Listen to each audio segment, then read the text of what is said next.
هذا كتاب أنزلناه مبارك فاتبعوه واتقوا لعلكم ترحمون. الحمد لله رب العالمين، والصلاة والسلام على أشرف المرسلين نبينا محمد وعلى آله وصحبه أجمعين. We continue inshallah ta'ala with the tafsir of Surah Al-An'am, and we're still in verse number 152. We did not finish reading the tafsir of verse number 152 from Surah Al-An'am, part of these ayat muhkamat, these clear verses that talks about what Allah subhanahu wa ta'ala forbade, and some of the major obligations upon every believer, compared to what's mentioned before of the ways of the disbelievers, where they follow their desires in their tahleel and tahrim, and that at-tahleel wa tahrim is something only to Allah subhanahu wa ta'ala, and it has to be then through the wahy from Allah, through the revelation from Allah, and this is the witness, or this is the evidence, is through the wahy from Allah, messengers of Allah, the books that Allah subhanahu wa ta'ala revealed. So continuing inshallah ta'ala, where the ayah starts with وَلَا تَقْرَبُوا مَالَ الْيَتِيمِ إِلَّا بِالَّتِي هِيَ أَحْسَنُ حَتَّى يَبْلُغَ أَشُدَّهُ وَأَوْفُوا الْكَيْلَ وَالْمِيزَانَ بِالْقِسْطِ. This is where we stopped. وَأَوْفُوا الْكَيْلَ وَالْمِيزَانَ بِالْقِسْطِ. So assuming that inshallah with the translation of the verses, we already mentioned it before. So he says here, so hopefully inshallah ta'ala you follow with the book. It says وَأَوْفُوا الْكَيْلَ وَالْمِيزَانَ بِالْقِسْطِ. Al-wafa is to fulfill, is to give the just means of al-kayl wal-mizan. So when it comes to the full measure, and give full measure and full weight with justice. وأوفوا الكيل والميزان بالقسط. He says, Imam al-Sa'di rahimahullah, أي بالعدل والوفاء التام. So two things, al-adl, which is justice, which is the perfect measure. If someone is making kayl wal-mizan, al-kayl is for volume and al-mizan is for weight. And if someone is buying and selling and something based on the weight, so the command here, وَأَوْفُوا, أَوْفُوا and بالقسط. أوفو, that means you give the full measure. Someone is asking for a pound, you don't give him less than the pound. Like this. And Allah subhanahu wa ta'ala also warned the believers from التطفيف. وَيْلُ لِلْمُطَفِّفِينَ. Those who, whenever they are selling, they want what is best for them, so they would give less. And those who are purchasing, they want what is best for them, so they want more. And many ahadith and many evidences to show that both sides should have the concern towards one another. لا يؤمن أحدكم حتى يحب لأخيه ما يحب لنفسه. None of you shall believe till he love for his brother what he love for himself. So if you are a buyer, you love for the seller what you love for yourself. And the seller should love for the buyer what he love for himself. And from the seller perspective, he should give more. And from the buyer perspective, he should not seek what is more. And this is how the perfect relationship. But if they're not having this higher level of goodness, the minimum which is less than that is dhulm, is injustice, is haram, is major sin. And it's something that even prophets of Allah, like Prophet Shu'aib, he was sent to his people after the Tawheed, warning them about the subject of naqs, inqas al-wazn wal-mizan, wa la tanqusu al-mikyala. Do not give less. This is a major evil, major sin. So what is less or not fulfilling the minimum requirement of the justice, this is a major sin. So if a person, that's why it's always as the case when someone has the choice is to do what is best, to give oneself at least a safe space with the halal so that he does not fall into the haram. Because always the attitude of the individual, the human being, if you're only seeking justice and want to do the bare minimum, you're not safe. Because any slip, any weakness, then this makes a person fall into the sin. Rather to do more so that the person, at least for himself, to save himself from falling into the haram. Of course, there's so much details to this, and this is not meant to be when we make the tafsir of the ayat. Therefore, we have to then refer to the ahkam, to the rulings, and what Allah subhanahu wa ta'ala wants from the believers. But it's the word awfu. The word awfu here, this al-wafa, is to fulfill it, is to perfect it to one's best ability, and that's why the next part of the verse makes the ease for the believers by the will of Allah subhanahu wa ta'ala. So he says, أي بالعدل, this is the adl, which is justice, والوفاء التام, and the perfect wafa, the perfect measure, the full measure. And al-adl, even though it's translated as justice, but it's usually when you have two sides and they're equal. This is the equality of both sides. And the very famous conventional balances, for example, you have two sides.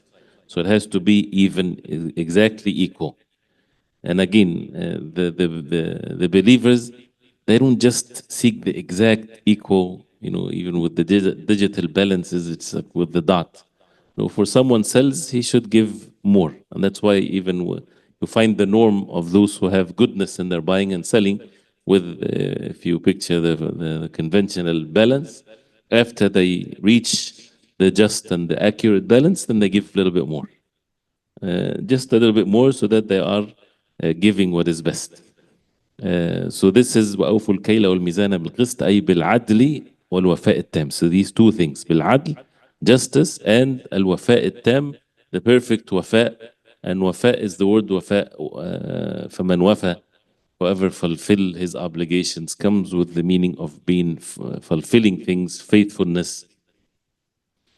So this is العدل والوفاء التام. فإذا اجتهدتم في ذلك, so if you put the effort in this does not come by ease, you have to put effort in it. فإذا اجتهدتم في ذلك فلا نكلف نفسا إلا وسعها وأوفوا الكيل والميزان بالقسط لا نكلف نفسا إلا وسعها.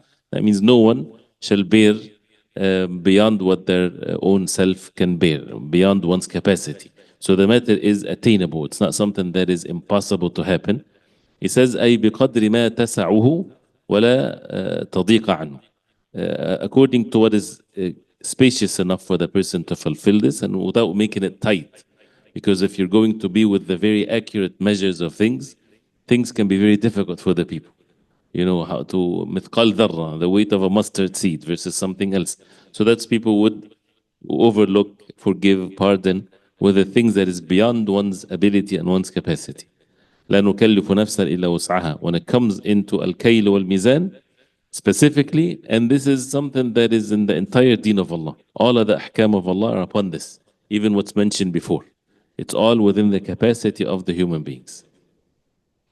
So he says أي بقدر ما تسعه ولا تضيق عنه فمن حرص على الإيفاء في الكيل والوزن. من حرص, he is eagerness to على الإيفاء, this is from الوفاء, to establish الوفاء, the full measure, في الكيل والوزن, in weighing and with volume, whether it's volume or weight.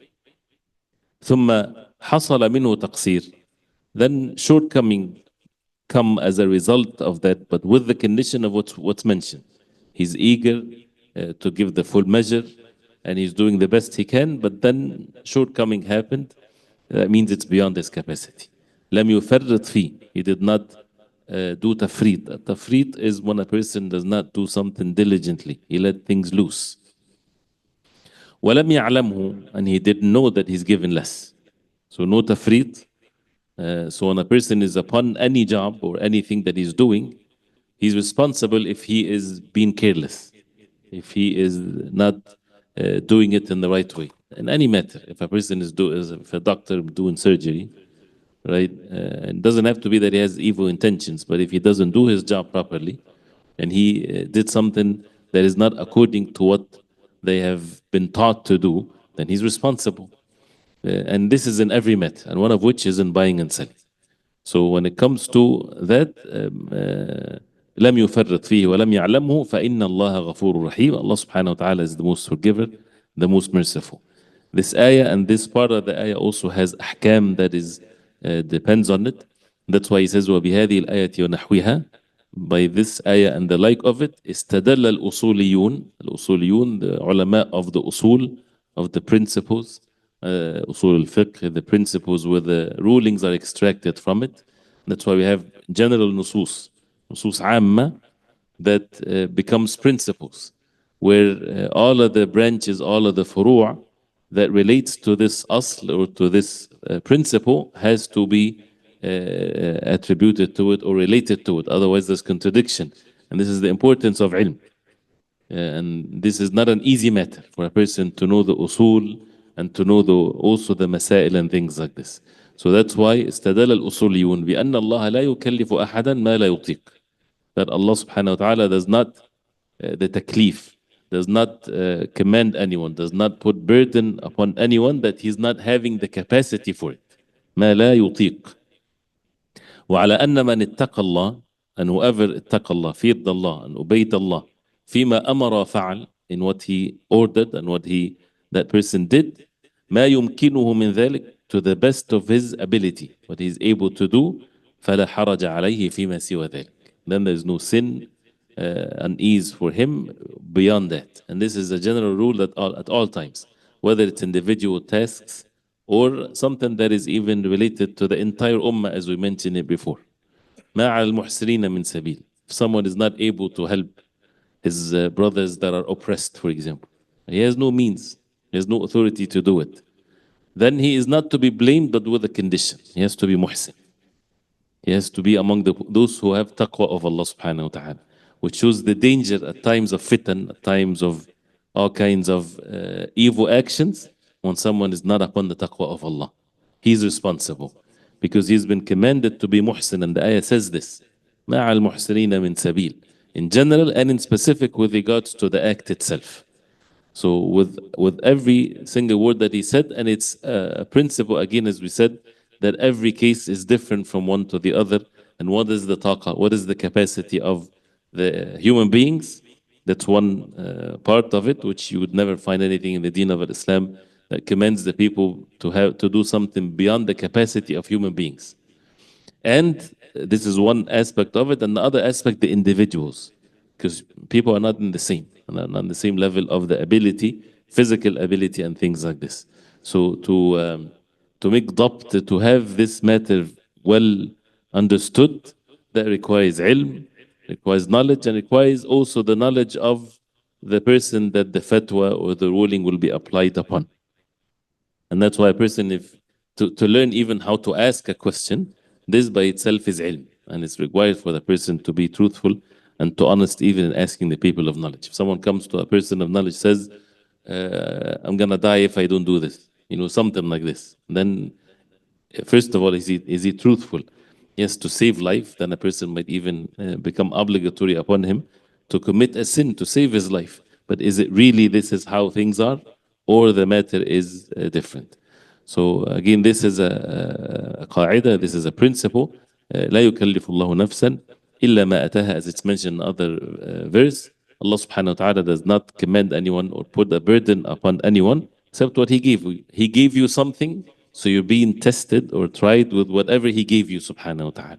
So if someone has the means, then the rulings are acted according to this. Someone is given money, then the zakah is obligatory upon him. Someone is poor, is the zakah obligatory upon him? Not zakah. Zakah is not upon him as an obligation.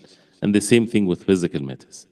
So he says here, فلا حرج عليه فيما سوى ذلك. So this is وأوفوا الكيل والميزان بالقسط. Remember the two things, الوفاء and القسط. Qist is the adl, is the justice, and al-wafa is to give the full measure without giving anything less.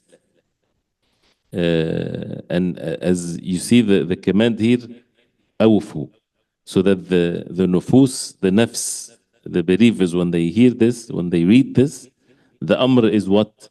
We have to pay attention to the amr. The amr is to make wafa. Right? So this wafa is something that a person has to be concerned about. Not the concern is to not to give less. This is just one thing that I wanted to point out here to pay attention to. If as the verses in with regards to Prophet Shu'aib, he said, وَلَا تَنْقُصُوا الْمِكْيَالَ وَالْمِيزَانَ. لا تنقصوا, Do not give less in your buying and selling. And also he ordered them وَأَوْفُوا الْكَيْلَ وَالْمِيزَانِ. So there's difference between don't make naqs, don't give less, versus the command is أوفوا. So which one should be your concern? If you're someone selling things, you're in the business of selling things, your concern is what? Or many people would be, I want to give less. MashaAllah, it's good. He doesn't want to give less because he fears Allah subhanahu wa ta'ala. No, the ayah doesn't tell you this. It tell you وَأَوْفُوا. That means your concern is that I give the full measure. It makes a big difference. Do you see the difference? That means your concern is to fulfill the command of Allah. Awfu does not mean do not give less. Do not give less. This is one of the consequences of al-wafa. But al-wafa is that you give more, that you give the full measure. Right? So this is the concern. This is what the ayah is. The command is وَأَوْفُوا الْكَيْلَ وَالْمِيزَانَ بِالْقِسْطِ with justice. لا نكلف نفسا إلا وسعها. If any naqs, any decrease happened, but you were not concerned about this, you're concerned about al-wafa, to give full measure. So if something beyond your capacity, without your knowledge, there's no haraj, there's no sin, there's no fault on the person. And if he got to know afterwards, of course he has to give al-wafa, because this is his concern, is to give al-wafa, which is the full measure. Then the ayah says, وَإِذَا قُلْتُمْ فَعْدِلُوا. وَإِذَا قُلْتُمْ فَعْدِلُوا. That means, and if you say, then فَعْدِلُوا, have adl and justice. He says here in the tafsir, وَإِذَا قُلْتُمْ قَوْلًا تَحْكُمُونَ بِهِ بَيْنَ النَّاسِ. If you say something, قَوْلًا, a speech, تَحْكُمُونَ بِهِ, that you're judging with al-hukm, giving a ruling, بَيْنَ النَّاسِ, among people, between people, in disputes, وَتَفْصِلُونَ بَيْنَهُمْ الخطاب, وَتَفَصِّلُونَ بَيْنَهُمْ الخطاب. That means whether it's al-fasl, to separate between the truth and falsehood, or to basically to make things clear in details. وَتَتَكَلَّمُونَ بِهِ عَلَى الْمَقَالَاتِ وَالْأَحْوَالِ. And if you talk about something, whether it's referring to al-maqalat, al-maqalat is the speech of others, wal-ahwal, and the state of others. That means if you're trying to enjoin good and forbid evil, so you're correcting someone else's statements or someone's belief or someone's state. So if you talk about people, basically, so قولا تحكمون به بين الناس, whether to rule between people, to judge between people, to make the matter clear, and talking about others, talking about the speech of others and things like this, فَعْدِلُوا, have adl, have justice in your speech, في قولكم, in your statements. He says بمراعاة الصدق في من تحبون ومن تكرهون. In what is the sidq, what is the truthfulness? This is with regards to the ones that you love and the ones that you hate. It doesn't matter whether it's your enemy or your mother and father. If you speak about someone, you have to be just. You cannot do anything less than justice. Less than justice is haram. And because the norm is if someone hates someone, if someone is in a dispute with someone, he doesn't say the truth. And the truth is not necessarily something that is, as many people think that they're not lying, but they're actually lying. It's even when you express your feelings, that you can say something, but you make the other person, when he hears it, as if you are one state or the other, when it's not. Your job is to say things the way it is. Or hiding. Sometimes, for example, when the children are in dispute, so someone comes, he says, he hit me. He did hit you, yes. He hit him for sure, but he's not saying the whole story. And this is lack of sidq. And this is lack of truthfulness. Okay, so what did you do first? He probably hit him first and then he hit him back. Things like this. So it's not about just what you think from your perspective. A person has to have the sidq. وَإِذَا قُلْتُمْ فَعْدِلُوا. Be just. And that's why even the early generations of Islam, as Ibrahim rahimahullah, he said, they would يُؤَدِّبُونَ أَوْلَادَهُم. They would reprimand their children when it comes to ash-shahada, when they witness. He did this to me, he did that to me. They would not let things go. This is not taghaful. They don't overlook this. Are you truthful? And if they're not truthful, then there is consequences as a result of this. Not to allow them to be unjust and to be exaggerating and things like this. وإذا قلتم فاعدلوا. But it's very important to go through what is meant here. في قولكم بمراعاة الصدق في من تحبون ومن تكرهون. Those who you love and those who you don't like. والإنصاف. الإنصاف is another word of justice, to be fair. وعدم كتمان ما يلزم بيانه. Another point is not to conceal كتمان ما يلزم, what is important, what is by necessity needs to be clarified. So all of that, if a person doesn't do it, he is not fulfilling the command of Allah. So وإذا قلتم فاعدلوا, be just, all of that is included. So you say the truth, whether it's a person you like or you don't like. To be fair in your speech, in your statement. وعدم كتمان, and do not hide anything that is required for a person to show, if it's required. And Allah subhanahu wa ta'ala knows what's in the heart. وعدم كتمان ما يلزم بيانه. فإن الميل على من تكره. الميل, to lean towards, or here against. فإن الميل على, if you lean against من تكره, what you don't like, what you hate, بالكلام فيه, so you will talk about him because you don't like that person. So you find yourself at ease talking about him because now it's your opportunity to revenge from him or to get your hatred out. So فإن الميل على من تكره بالكلام فيه أو في مقالته, or what he said, whether it's something in him or something that he said. من الظلم المحرم. This is ظلm, injustice, that is haram. Even if that person did wrong. And that's why whoever talks about others, he has to prepare himself that this is a pit of the hellfire. حفرة من حفر النار. This is a pit of the hellfire. And it's important for the matters of the deen. So when a person knows this, then he has to be extremely careful to leave it to those who have knowledge. And this is what is safest matter. And if a person has to save the religion, Allah knows what's in his heart. And every word counts. And if a person add more than what it's supposed to be, then this is not just anything and something that can be overlooked. This is attacking the ird of another person, the honor and dignity of another person, which is something great to Allah subhanahu wa ta'ala. And that means that he says, من الظلم المحرم. من الظلم ظلمات يوم القيامة. Darkness is in the day of judgment. And therefore he says, بل إذا تكلم العالم على مقالات أهل البدع. But even furthermore, if the alim, person of knowledge, تكلم, spoke about the maqalat, about the speeches or the statements of the people of al-bid'ah, the people of innovations, deviation, he speaks about them to warn the people from the bid'ah, the innovation, and the people of bid'ah, and so on. فالواجب عليه, what is obligatory upon him, أن يعطي كل ذي حق حقه. It's obligatory upon him that he give everyone that has haqq, to have right, his haqq, his right. وأن يبين ما فيه من الحق والباطل. And he has to show what in that person of the truth and falsehood. ويعتبر قربها من الحق وبعدها منه. And he has to يعتبر, to recognize the closeness of the statements or the belief or whatever the person of innovation is, whether it's how close from the truth versus how far is it from the truth.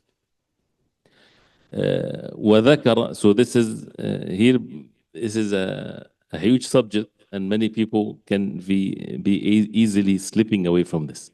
First of all, this is وَإِذَا قُلْتُمْ فَعْدِلُوا, right? So if you say something, be just. Someone would say, but the ulama, and this is the way of a Salafus Salih, if they warn against someone, you don't have to mention the hasanat of the person. That's true. Not every time you have to warn against something that you have to mention the hasanat and the sayyat. This is falsehood. If you're in the context of warning, if you see someone, to make it easy, if you see someone that is, standing with a brother and you know that he is going to deceive him, whether it's in his deen or worldly matter, you know that he gets into partnership with people and he steals their money and he goes away. When you see him standing with him and they're talking about business deal, and you know that person very well, right? It's an obligation upon you. Allah subhanahu wa ta'ala knows what's in your heart, of course, right? It's an obligation upon you to warn that, brother, do not make business with him. He's going to steal your money. He's going to clean you up when it comes to taking your money. Do you have to say in the same context, but he's this and this and this, mashallah, he's such a great brother? You don't have to. Actually, when you say this, that might make him at ease with him, right? It doesn't mean that he doesn't have any hasanat. Doesn't mean that he doesn't have any good things in him, but you are in the context of warning. When it's the context of warning, you don't need to mention hasanat, right? And the Prophet ﷺ, many examples. Prophet ﷺ, when he's asked about someone for marriage, جاء فلا يضع العصا على, he always carry the stick with his on his shoulder, meaning he beats women or something like this. So even though he's not going to mention, but he makes salah, he's good, because this is the context of warning. So the same thing with the ulama when they warned against the people of bid'ah. They might be close or far from the haqq, but they're warning people from them. But part of وَإِذَا قُلْتُمْ فَعْدِلُوا, especially when the masses might not understand what is the meaning of warning, is he the same as someone that is kafir, for example? This is where a person has to make things clear. So that, and also warning against whether it's a person from Ahl Sunnah or Ahl Bid'ah, or this is a huge issue that it becomes a fitna for many, and that's why we have to refer it to the people of knowledge, those who we trust their knowledge and their religion. And actions or matters of ijtihad is completely different if it's a matter of ijtihad, of course, on all kinds of things. But here, let's take it from its principle, means that, as Allah subhanahu wa ta'ala commanded, وَإِذَا قُلْتُمْ فَعْدِلُوا. And as he mentioned here, even with the people of Ahlul Bid'ah and so on, الواجب عليه أن يعطي كل ذي حق حق وأن يبين ما فيها من الحق والباطل ويعتبر قربها من الحق وبعدها منه. Then he says, وذكر الفقهاء أن القاضي, the fuqaha they mentioned, أن القاضي, the judge, يجب عليه العدل بين الخصمين في لحظه ولفظه. He has to be obligatory upon him, al-adl, justice, between the two people in dispute, to the extent of which في لحظه ولفظه. لحظه is anything that has to do with other than his speech. The way that he look at both of them. If he's looking at both people in dispute, he does not look at one in a nice way and the other one in a bad way. That's not justice. If people have a dispute, you give them the same attention as a judge. And this is the lahf, your appearance, your gestures, the way that you would treat both. Even if one is, if you're a judge, one a great alim, another person is just a sinful person. Doesn't matter. They're coming with a dispute because of a piece of land, for example. Right? It doesn't mean that this alim comes, that means the judge has to give him, this is a different context now. He have to do justice between both and to look into the matter with justice. Even fi lahzihi wa lafzi, and in his speech and in every word that he says. Because now he is in the context of making a judgment with two people are in dispute. وَإِذَا قُلْتُمْ, this is all part of وَإِذَا قُلْتُمْ فَعْدِلُوا, and more, and even that, but to be warned against not doing anything less than al-adl. وَإِذَا قُلْتُمْ فَعْدِلُوا وَبِعَهْدِ اللَّهِ أَوْفُوا, and by the covenant of Allah subhanahu wa ta'ala, أَوْفُوا, again أَوْفُوا is mentioned, fulfill it. He says, وَهَذَا يَشْمَلُ الْعَهْدَ الَّذِي عَاهَدَهُ عَلَيْهِ الْعِبَادِ. This includes the ahd, the covenant that the ibad, the slaves of Allah, they made with Allah subhanahu wa ta'ala, which is the حقوق of Allah, من القيام بحقوقه والوفاء بها, to fulfill the rights of Allah and to give it in its full measures. ومن العهد الذي يقع التعاهد به بين الخلق, and from the ahd, that التعاهد, al-ahd is the covenant, التعاهد is the act of making a covenant. So the covenant or the contracts that is between the people, this is also أوفوا, يجب الوفاء به. If you are in a contract with someone, contract doesn't have to be written. You know, anything that you have a covenant or a contract between two individuals, you have to fulfill it. وبعهد الله أوفوا يا الذين آمنوا أوفوا بالعقود. Fulfill the عقود, the covenants, the contracts. من القيام فالجميع يجب الوفاء به. All of this, a person has to fulfill it perfectly. So the ahd of Allah between a person and Allah subhanahu wa ta'ala and his ibadah and his salah, أقيموا الصلاة is ahd between you and Allah subhanahu wa ta'ala, and so on. and the ahd between you and others, unless there's something haram, then it's haram for you to fulfill a covenant or a point of a covenant that has haram in it. فالجميع يجب الوفاء به ويحرم نقضه والإخلال به. It's haram to break it and to give or to do less than what is the aqd is upon. Al-ikhlal, al-khalal is the mistake or the deficiency. So the aqd is upon you work for 8 hours, then you only work for 6 hours. This is khiyana, this is betraying the contract. So naqduhu, breaking it, and al-ikhlal bihi, not to do it in the perfect way.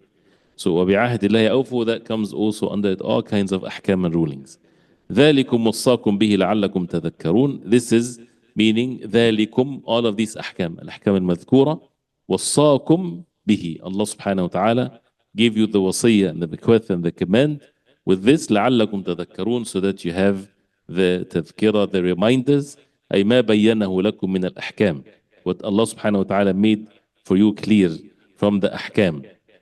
And وتقومون بوصية الله لكم حق القيام, and you fulfill the wasiyah, the command of Allah subhanahu wa ta'ala, the way it ought to be, حق القيام. وتعرفون ما فيها من الحكم والأحكام, and also to know what's in it from the wisdom and the rulings. This is the more the person get to learn even the wisdom behind the rulings, to exalt the commands of Allah subhanahu wa ta'ala. This is all part of fulfillment of the commands of Allah subhanahu wa ta'ala. So, and not just to take it as general terms like this. There are ahkam and there are ayat and hadith of the Prophet alayhi salatu wasalam that brings these meanings. So we ask Allah subhanahu wa ta'ala to give us the proper understanding of things, and it's we might not able to fulfill its rights, but we have to remember these. Part of the ilm is to know the principles first. Kibarul ilm, the major things in the deen. And then to be able to apply it, this is another level of ilm. And if a person not there yet, then is to refer to the people of knowledge.